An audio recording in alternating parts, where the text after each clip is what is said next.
Hey guys, Cainebourne back. Today I'm going to be playing Dead Cells.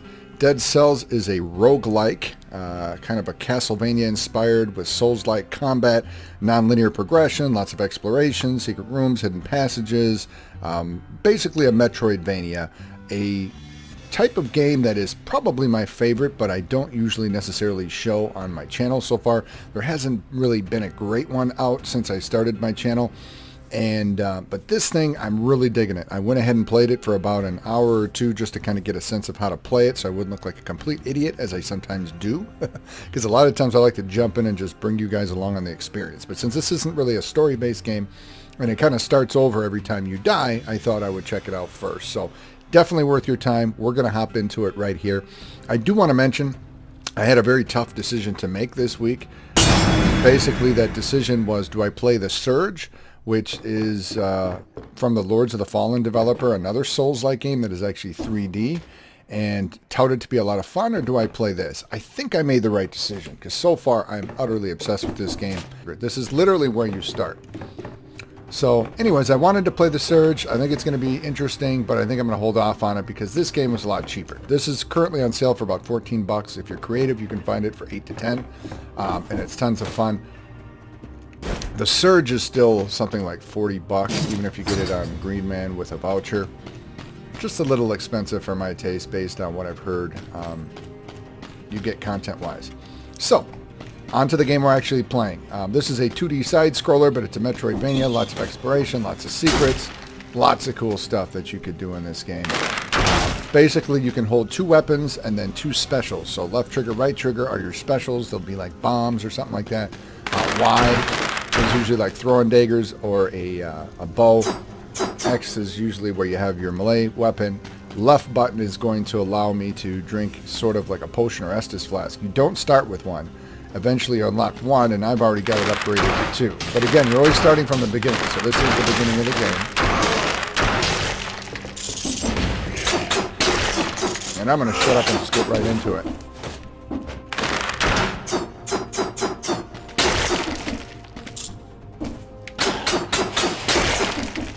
Oh! Already messing up.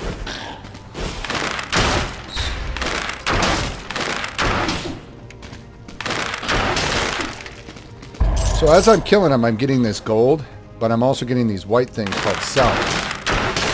Every time you die, you lose all of your money. Well, a portion. You can actually upgrade it where you get to keep some of your money. And I have done that. I've upgraded it where I get to keep 40% of my money after I die. But normally you lose all your money, and you definitely lose all your cells. Cells are what you use to level your character up at the end of each level.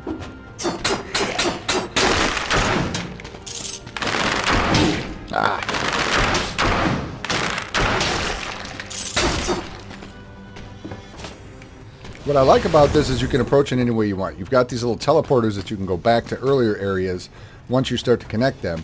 But at the same time, you also have different secret passageways you can go, especially as you start to unlock more of the Metroidvania type skills. And I will show you what I'm talking about.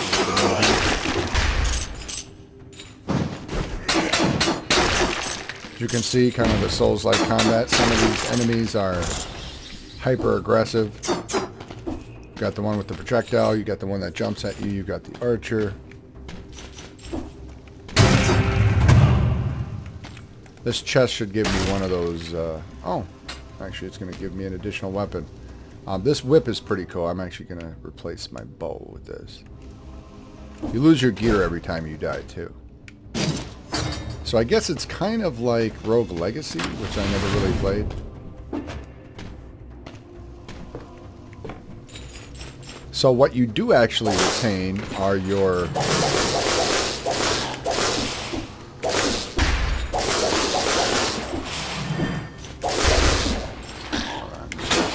shield is being kind of tough.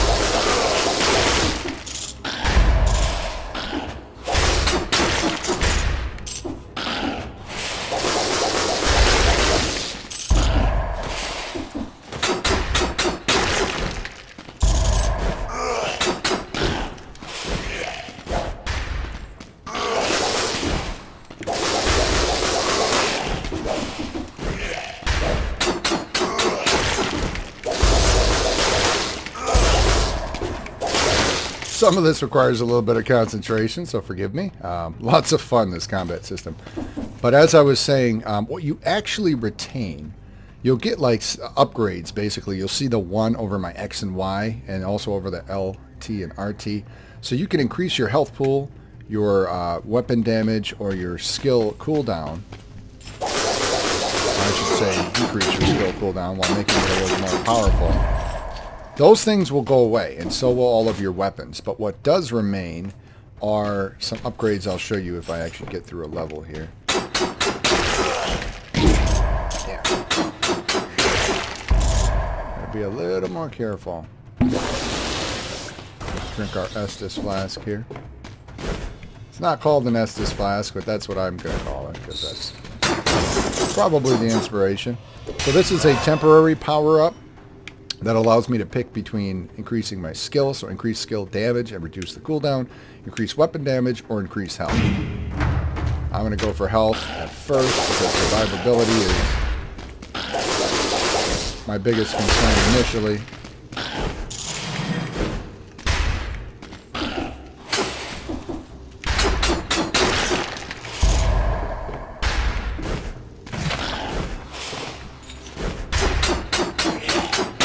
Those blueprints you pick up are also something that you keep through death.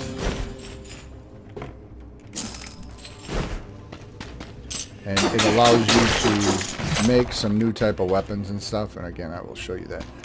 Another cool thing is you've got these doors. These doors require payment. If you break them, you'll receive a curse. And basically, you'll have to kill 10 enemies without even taking a single hit, or you will die. Or you can pay. I don't really need that grenade. I don't really like it that much, so we're going to just skip right through there. The Promenade of the Condemned. So these little side areas are kind of like the bonfires of Dark Souls. You talk to this weird guy with the baby bottle on his back. I'm not sure what that's all about. See how I got those new blueprints that pop up now? For a horizontal turret. Quick bow. Now these don't actually give you the weapons themselves. These increase the effectiveness of the weapons. And there's basically a couple tabs. There is basically, I guess, utility, like healing potions and stuff like that. Getting that up. Your gold recovery after death and starting with random items. Then you can increase the damage on different weapons. And then these are basically your extra items like bombs or traps and things like that that are kind of cool. So anyways, he allows me to dump my cells into these things. I don't really know what I want to upgrade. Actually, I think we'll... Been throwing some points into throwing daggers. Those are a lot of fun. So now I'll just increase the damage. Trying to think. Where else I'd like to stick some points. There's nothing too exciting at this point. One quick piece of information I want to make sure that I was clear on. Anything that you upgrade through this merchant with cells is a permanent upgrade. So the damage increases, the extra flasks, the random starting items, all of these increases are permanent. And that's what allows you to level up and become a little bit stronger. And finally, I just wanted to make the case for this game. I wholeheartedly recommend this. I definitely think it's a ton of fun. Yes, I've only played for a couple of hours, but I've already felt like I've got my money's worth for around the $10 mark. So definitely a thumbs up for this game, and something I would highly recommend if you are a fan of this genre. But you don't want to hold on to cells, because if you die, you're going to lose them anyway, so I might as well upgrade something. So that way, if I happen to come across a blood sword, that's going to be a little bit stronger. So this thing right here will allow you to refill your flask, and it also heals you if you're hurt. So I really didn't have to drink ahead of time there. So each time you go through those little side areas, you are now moving on to a complete new area. And you can approach these in different orders depending on the little Metroidvania type abilities you attack. Like the first boss in this area is the only one that I fought. And after killing him, I got an ability to create... Oh, God. These guys aren't that nice. I gained an ability that I can create like climbing vines, like Jack and the Beanstalk type deals. That is a very fun ability. You know what? I am going to grab that. As much as I enjoy this whip. Actually, yeah, why wouldn't I replace my rusty sword? Alright, so this actually is really cool because you see how quick these enemies are and how fast they are to my reactions. Oh, alright, it's a little slow for these guys. But there you have it. It makes a very, it freezes them.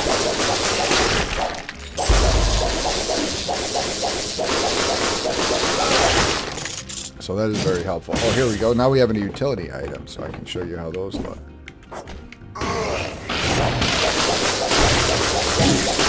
So you can chain together all kinds of combos like that. You can go ahead and freeze everybody with this ability, and then I was able to use my bomb first to set them off. The whip is really cool because it allows you to attack on angles.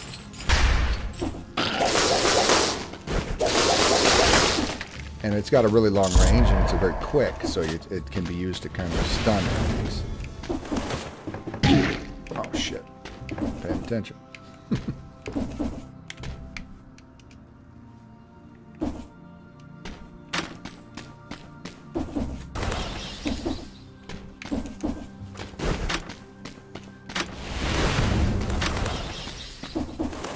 Oh, like this right here. So this area is not accessible until you beat the first boss. I would have dropped down a hole and fought him, but I was able to take him out, and now I have this Vine ability.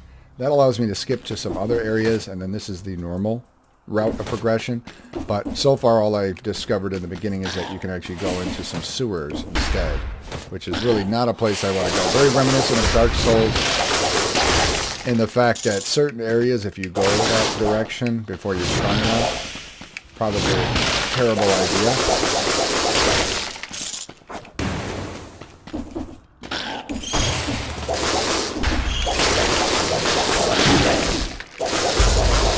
Crap.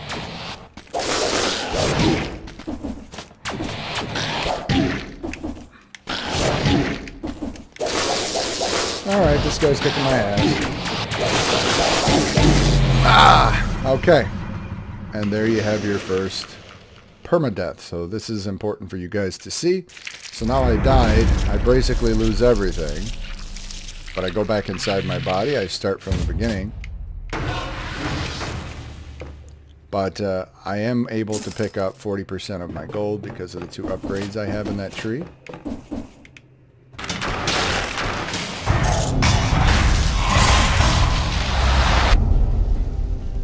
I'm not even sure what just happened. But somehow I've just found a secret area. New challenge. Kill all the enemies and make it to the exit without getting hit. Jesus Christ. Okay.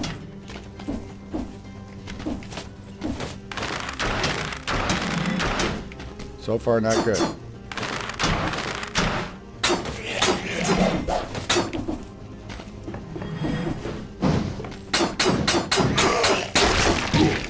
Okay, that didn't work. Oh, and this gives me a good opportunity to show there's also these little stores with the shopkeeper where you can buy certain items and get things like the ice amulet, which basically makes you a little bit harder to kill. There is, little utility items, special type of shields, flashbangs, so just different items, weapons, things like that you can buy.